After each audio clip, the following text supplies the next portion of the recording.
নমস্কার, আলোর দিশা সঙ্গীত একাডেমিতে সকলকে স্বাগত জানাই। আমি আজকে ক্লাসিক্যালের স্বরলিপি নিয়ে একটু পরিষ্কার পরিচ্ছন্নভাবে বুঝিয়ে দিতে চাইছি, যেটা আপনাদের সুবিধা হবে। অনেক সময় মনের ধারণা থাকে অনেক টুকরো টুকরো জিনিস, ছোট্ট ছোট জিনিস, সেটা মনে হয় এটা কেন লেখা আছে, এটা কেন, কি কারণে এইভাবে ওপরে সাটা উল্লেখ আছে। এই যে ব্যাপারগুলো, টুকরো টুকরোগুলো, সেইগুলো আজকে আমি চেষ্টা করব আপনাদের সামনে তুলে ধরার, খুঁটিনাটিগুলো যেগুলো সব থেকে ভুল হয়। তো এইবার দেখুন, আমাদের প্রথমে হচ্ছে গা রে গা মা পা মা পা রে গা রে নে রে সা, এই যে হলো। তারপরে দেখুন, এই দেখুন মাথার মধ্যে একটা সা লেখা আছে। তাহলে কি অনেকে বলে এটা কি স্পর্শ স্বর? কি বলে এটা কি স্পর্শ স্বর? মানে রে গা রে সা নে রে সা, এটা কিন্তু নয়। এটা কি গা রে গা মা পা রে গা রে নে রে সা। প্রথমবার এই লাইনটাকে আমি এইভাবে বলবো। দ্বিতীয়বার যখন হবে তখন কিন্তু এই নিটা আর আমি তখন আর গাইবো না। তখন কি করবো, সা রে সা এটা করবো, মানে গা রে গা মা পা রে গা রে সা রে সা। বুঝতে পারলাম? মানে প্রথমবারটা নি রে সা হয়ে গেল, দ্বিতীয়বার যখন রিপিট করলাম তখন করলাম সা রে সা। অনেকেই এই ভুল করে, এটা মনে করে স্পর্শ স্বর।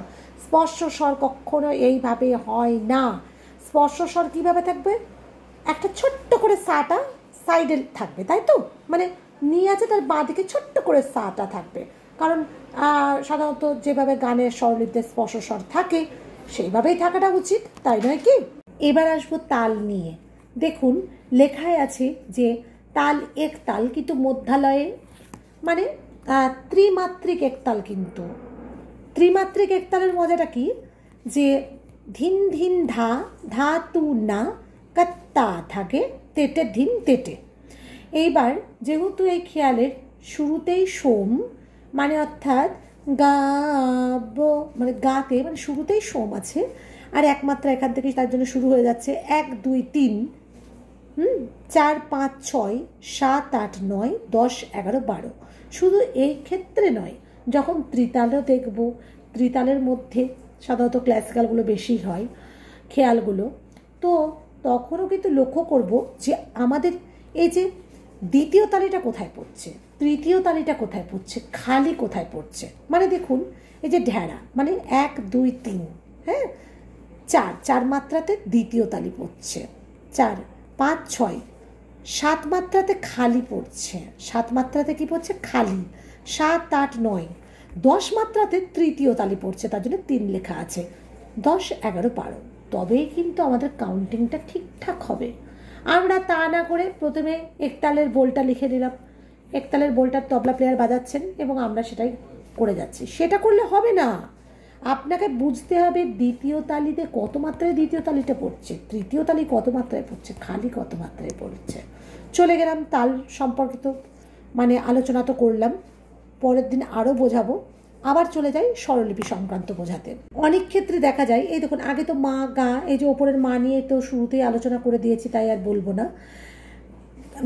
যেমন দেখুন বালা মোরে, এবার অনেকে করে গা মা পা সা নি নি পা পা। এই নি নি যদি করে থাকেন তাহলে কিন্তু এটা ভুল নয়, কারণ অনেকে করেন যে নি পা। এইটা করতে গিয়ে হয় কি, নিয়ে একটু বেশি টান হয়ে গেল। তার থেকে কি, আমি যখন খেয়ালটা গাইবো তার আগে সরগমের উপর দিয়ে যখন আমি গাইবো তখন সবসময় করব নি নি পা পা। কারণ ব্যাপারটা হচ্ছে কি হয়, যখনই আপনি করবেন যে গা মা পা সা নি পা, এটা ধরুন আমাদের মাপে আসছে, সেটা বড় কথা নয়, কিন্তু অনেক সময় দেখা যায় একটু তাল সমস্যা থাকলে কি হয়, মাপে আসছে না। তখন কি করতে হবে, তার জন্য এইভাবে যদি অভ্যেস করেন সেটা কিন্তু ভুল নয়। বুঝতে পারলাম? মানে গা মা পা সা নি নি পা পা। এইবার দেখুন এটা তো ত্রিতালের উপরে বোঝানো আছে, কিন্তু আবার পা পা আছে। এইবার অনেকে কি করে, কাটে না। মানে কি, এই যে ভাগগুলো দেওয়া আছে, মানে 4 ভাগে ভাগ। ত্রিতাল কয় ভাগে ভাগ? 4 ভাগে ভাগ। ধা ধিন ধিন ধা, ধা ধিন ধিন ধা, না তিন তিন না, তেটে তিন দিন ধা। এই যে 4 ভাগে ভাগ হলো, সেই ভাগটাকে যদি আমি না বোঝাই তাহলে কিন্তু তাল কেটে যাওয়ার আরও সম্ভাবনা থাকে। মানে কি, দেখুন, গা মা পা সা নি নি পা পা পা পা ধা পা মা, এই যদি করি তাহলে কিন্তু কোনো রকম ভাগ বুঝতে নিজেই পারলাম না। তাহলে আমাকে কিভাবে করতে হবে? আমাকে করতে হবে যে গাইবো, কিন্তু ওখানের মধ্যে একটা ভাগ তৈরি করব। মানে কি, গা মা পা সা নি নি পা পা পা পা ধা পা মা, গা মা গা গা। বোঝাতে পারলাম?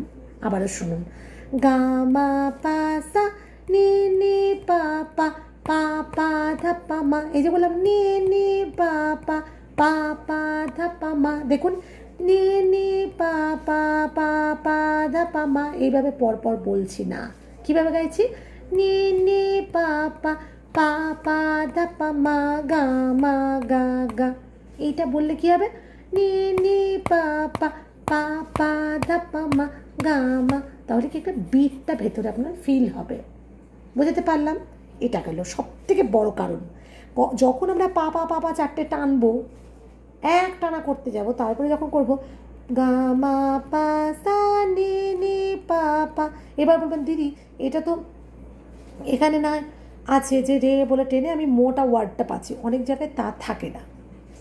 হতেই পারে, সেটা আমি দেখিয়ে দিচ্ছি, যে বালা মোরে মো, এখানে নাই, আমি ব্রেক করার একটা জায়গা পাচ্ছি, যে গা বালা মোরে মো, মানে একটা ব্রেক। কিন্তু যদি এটা না থাকতো, মানে মো কথাটা না থাকতো, রেডি হতো, তাহলে আমি কি করে করতাম, এটাই আমি বুঝিয়ে দিচ্ছি, শুনুন। বালা মোরে এ রে, বুঝলে, এ রে, এইভাবে করতাম। মানে কি, ওখানের মধ্যে একটা ব্রেক আমি ভেতরে নিচ্ছি, তবেই কিন্তু তাল সমস্যা হবে, সমাধান হবে। মানে না হলে আমি যদি একটানা করতে যাই তাহলে কিন্তু তাল সমস্যা থেকেই যাবে। বোঝাতে পারলাম? আমরা সাধারণত দেখি যে মা মা মা, এই যে মা মা মা, এই মায়ের পরে তো তারপরে তো দুটো ড্যাশ দিতে পারতো, তাই তো? মানে কি, মা ড্যাশ ড্যাশ, মানে মা মা। কেন দিল না? কারণ এই যে নিচে ওয়ার্ড আছে, গীতের মধ্যে ওয়ার্ড আছে, মানে মা মা মা, হারা হারা সাবা কারাতা জাত। দেখুন এখানের মধ্যে সা ড্যাশ সা করলো, জাত, মানে জায়ের সায়ের নিচে যে যা বলে ওয়ার্ডটা আছে, তাই তার অধিকার হয়েছে।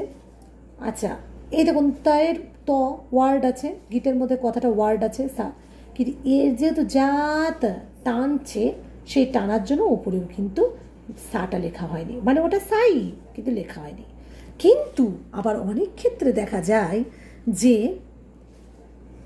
এখানের মধ্যে ভালো করে বুঝে নিন, যে এখানের মধ্যে যেমন ওয়ার্ড পেল না, এটা টানলো, কিন্তু আবার এখানের মধ্যে দেখুন, এখানের মধ্যে নিচে কিন্তু মানে ড্যাশ পড়েনি, সুরের একটা সাইন পড়েছে। কেন? নি নি ধা পা, নি এখানে ড্যাশ নয়, একটা এসের মতো করে সাইন দেওয়া হয়েছে, মানে সুরের নীরা, নি, এই ই বোঝানোর জন্য নীরা। বোঝাতে পারলাম? এটার জন্য দেওয়া হয়েছে। এইটা হয়ে গেল। আর দেখুন উপরের বিন্দিগুলো মানে তো তার স্বরের, এগুলো তো অনেকবার আলোচনা করে দিয়েছি, কিন্তু সব থেকে মাথায় রাখবেন যেটা হলো, আমরা ক্লাসিক্যালটা বই দেখে তুলতে পারবো, খুব সহজেই পারবো, যদি আমরা মাপটাকে ঠিক করি। মানে কি, হারা হারা সাবা, একটানা গাইতে যাব না, হারা হা, মা মা মা, হারা হা, ধানি পা ধা, ধানি পা ধা, এইভাবে বিট করবেন, ধানি পা ধা, মা মা মা, 3বার করলাম, 4 5 6, ধানি পা ধা, মা মা মা, ধানি পা ধা, ধানি পা ধা, মানে কি, এটা দাদরা তালের উপরে যেহেতু আছে, মা মা মা, হারা হা, হলো। তারপরে ধানি পা ধা, ধানিতে একটা বিট, পাতে একটা বিট, ধাতে একটা বিট, মানে ধানি পা ধা রা সা বা, তবেই তো এটা জুড়বেন।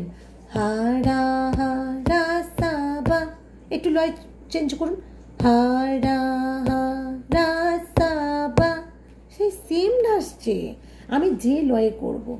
আর একটা কিন্তু নিয়ম আপনাদের মানতে হবে, সবসময় মাথায় রাখবেন, সবসময় একটা লয়ের মধ্যে করবেন না, ভিন্ন লয়ের মধ্যে করে নিন। ভিন্ন লয়ে যখন করবার চেষ্টা করবেন না, তখন কিন্তু তাল সমস্যার সব থেকে বড় সমাধান হবে। ভিন্ন লয়, যে গানটা ওই লয়ে নেই তবুও করুন, যে ক্লাসিক্যালটা ওই লয়ে নেই তবুও করুন।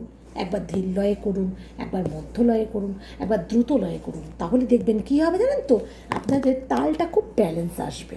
বোঝাতে পারলাম? হ্যাঁ, এইভাবেই করুন। আর আবার দেখিয়ে দেবো আরও খুঁটিনাটি যেগুলো থাকে সেগুলো তুলে ধরার, যাতে আপনাদের সুবিধা হয়। আলোর দিশা সঙ্গীত একাডেমি এই আশায় করে একটা সাবস্ক্রাইবের আর লাইক কমেন্ট শেয়ার করুন, এই আশা করি। আর যারা আগ্রহী, সম্পূর্ণ আমি পার্সোনাল শেখাই, নাম্বার তো দেওয়াই রয়েছে। এছাড়া আমাদের রেকর্ডিং স্টুডিওতে কাজকর্ম চলে। আপনারা আলোর দিশা সঙ্গীত একাডেমি একটু স্ক্রল করলে দেখতে পাবেন যে বিভিন্ন রেকর্ডিং স্টুডিওতে আমাদের কাজকর্ম চলে। তো সেগুলো যদি আপনারা রেকর্ডিং সংক্রান্তও যদি কাজ করতে চান, তাহলেও যোগাযোগ করতে পারেন। যাই হোক, সবশেষে বলি, সকলে ভালো থাকুন, সুস্থ থাকুন, এই কামনা করি। নমস্কার।